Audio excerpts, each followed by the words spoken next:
అనుమానం పెనుభుతం అనడానికి మహాభారతంలో జరిగిన సంఘటన.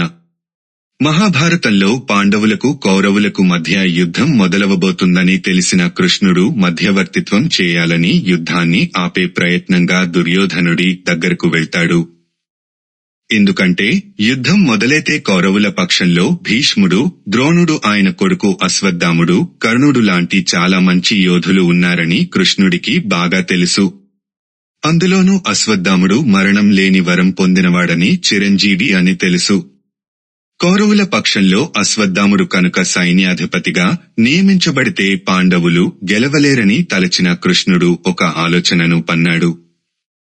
అది అమలుపరిచేందుకై హస్తినాపురం చేరుకున్న కృష్ణుడు సభలోని అందరికీ నమస్కరించి అశ్వత్థాముడిని మాత్రం ఒంటరిగా తీసుకెళ్లి మాట్లాడే ప్రయత్నం చేయగా దుర్యోధనుడు ఇది గమనించసాగాడు. అప్పుడు కృష్ణుడు అశ్వత్థాముడి క్షేమ సమాచారాలు అడుగుతూనే తన చేతి వేలికి ఉన్న ఉంగరాన్ని కిందకు జారవిడిచాడు.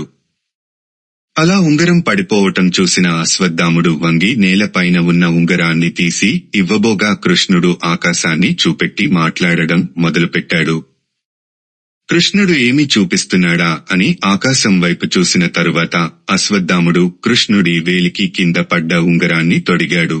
ఇదంతా గమనిస్తున్న దుర్యోధనుడు, అశ్వత్థాముడు నేను కౌరవుల పక్షంలో ఉన్న పాండవుల గెలుపుకు తోడ్పడతానని ఆ నింగి నేల సాక్షిగా ప్రమాణం చేసి మాట ఇస్తున్నాను అన్నట్లు అర్థం చేసుకున్నాడు.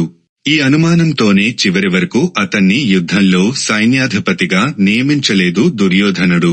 కురుక్షేత్రం రోజు యుద్ధంలో దుర్యోధనుడు భీముడి దెబ్బకు కాళ్లు విరిగి పడిపోయిన సమయంలో అశ్వత్థాముడు దుర్యోధనుడి వద్దకు వచ్చి ఇలా అడుగుతాడు, నేను చిరంజీవి వరం పొందినవాడిని అని తెలుసు కదా, నన్ను గనక సేనాధిపతిగా నియమించి ఉంటే యుద్ధంలో మనం గెలిచేవారం కదా అని అడగగా, అప్పుడు దుర్యోధనుడు నువ్వు పాండవులకు సహాయం చేస్తానని ఆ కృష్ణుడికి మాట ఇచ్చావు కదా అని అంటాడు.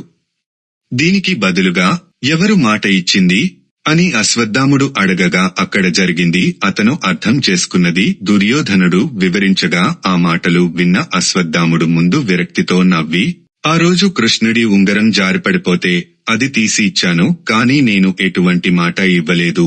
నాపైన నీకు కలిగిన అనుమానంతో నీ ఓటమికి నువ్వే కారణం అయ్యావు. అప్పుడే నన్ను ఈ విషయం అడిగి ఉంటే నీకు నిజం తెలుసుండేది.